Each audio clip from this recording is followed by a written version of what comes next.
Hello and welcome to my channel. I am John Peters, and this channel is a wide variety of wellness techniques and tips from a therapist.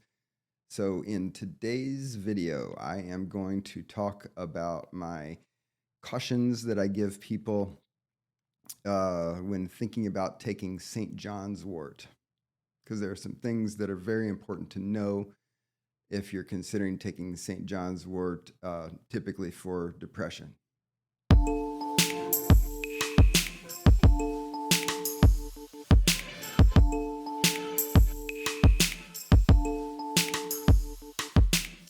Okay, so welcome to the channel, and in today's video, I'm going to talk about St. John's wort. And let me just say, in general, I am pro supplements. I think there are lots of supplements out there that are good for mental health issues and wellness issues. And this video is not going to be a comprehensive discussion of the things that I have heard from people that tend to help with them and the research that I've looked at in terms of supplements for stress and anxiety and mood.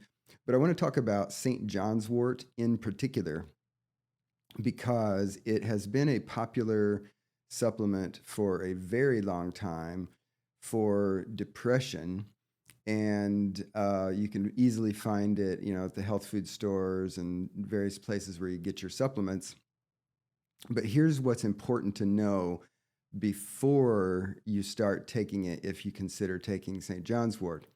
And that is that St. John's wort actually does work as an antidepressant. So that's the good news. The good news is that we know, and I'll tell you in a little bit, how we came to know more about St. John's wort.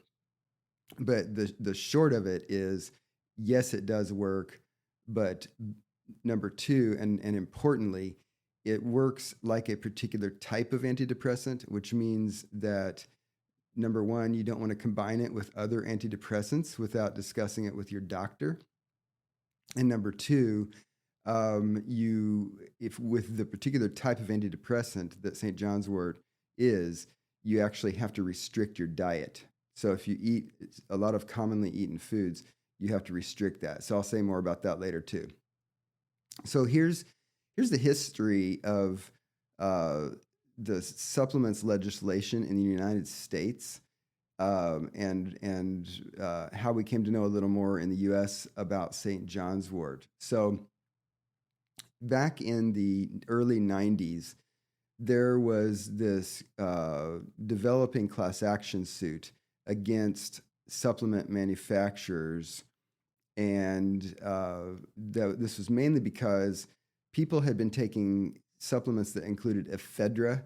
Ephedra, is a natural supplement that has a stimulant in it. You might have heard of the pharmaceutical Sudafed, which is pseudoephedra.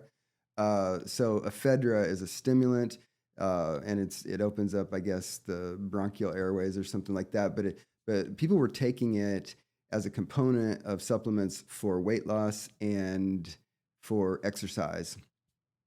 And so, unfortunately, because it's a stimulant, it can raise your blood pressure.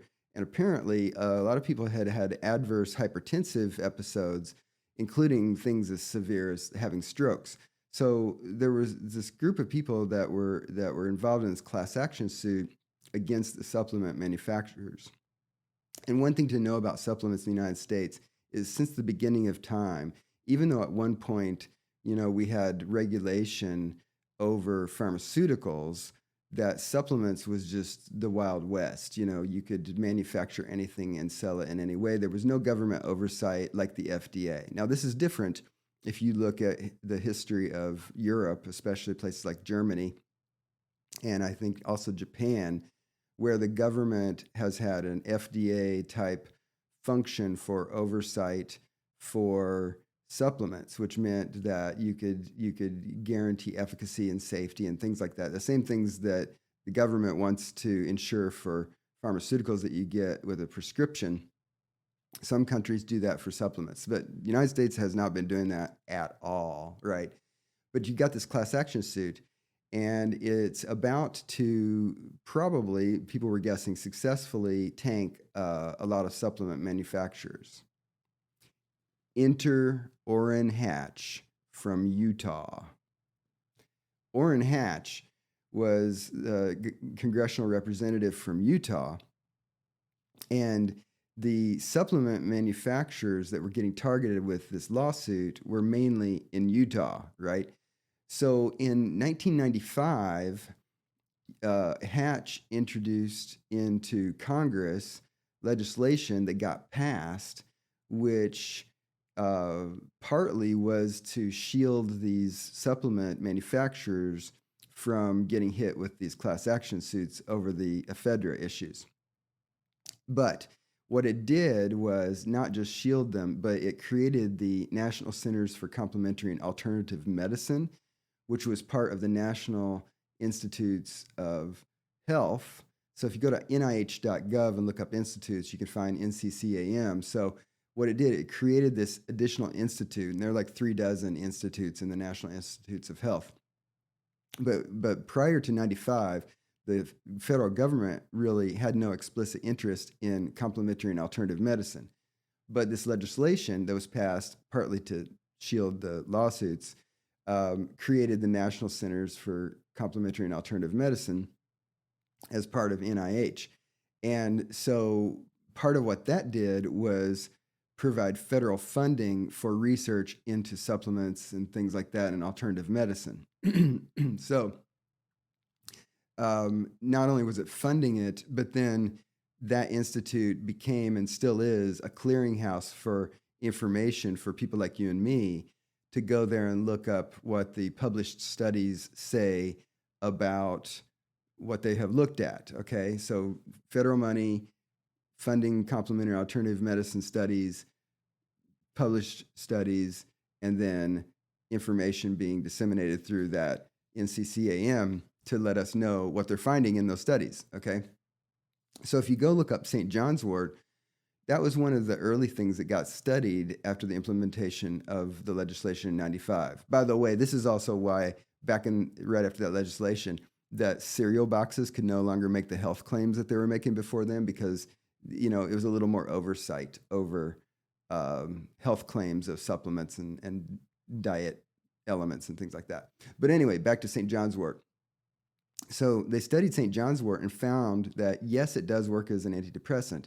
And in particular, they found that it works like a particular class of antidepressants that had been used for a long time, right? So prior to the popularization of like Prozac and Paxil and the selective serotonin reuptake inhibitors, the SSRIs, a popular type of antidepressant was called a monoamine oxidase inhibitor, an MAOI. Okay.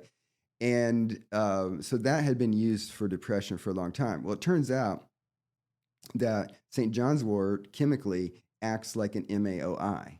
So that's why it actually works as an antidepressant. So the one issue with this, though, in taking St. John's wort as a supplement, is that if you're taking an MAOI, you actually have to avoid foods that are high in tyramine. Tyramine is an element in a lot of foods. Normally, it doesn't cause us any problem in our body. However, monoamine oxidase controls the levels of tyramine in our body. So if you take a monoamine oxidase inhibitor, you're reducing the effect of monoamine oxidase. And that means you're reducing the ability of monoamine oxidase to limit tyramine in your body. And you could have a buildup of tyramine. And if you have a buildup of tyramine in your body, this could be very bad because it can cause hypertensive episodes and you could have stroke and stuff like that. So unfortunately, foods that include tyramine are fermented foods like kimchi, fermented soy products like miso, kombucha, also smoked meats, preserved meats, for aged cheeses, and even things like cheddar cheese. And if you go to Google, you can Google MAOI diet, and you can see some very clear discussion of the types of foods that you have to avoid. But this is the main reason that I'm making this video, because I'm a therapist. I work with people who have depressive symptoms. Lots of people like to take supplements. And it's very easy to walk down the supplement aisle in your health food store and see St. John's wort and see that people are saying, yeah, it helps with depression, which sounds great. But you really need to know supplements, even though they may be very effective, they're not necessarily benign, okay?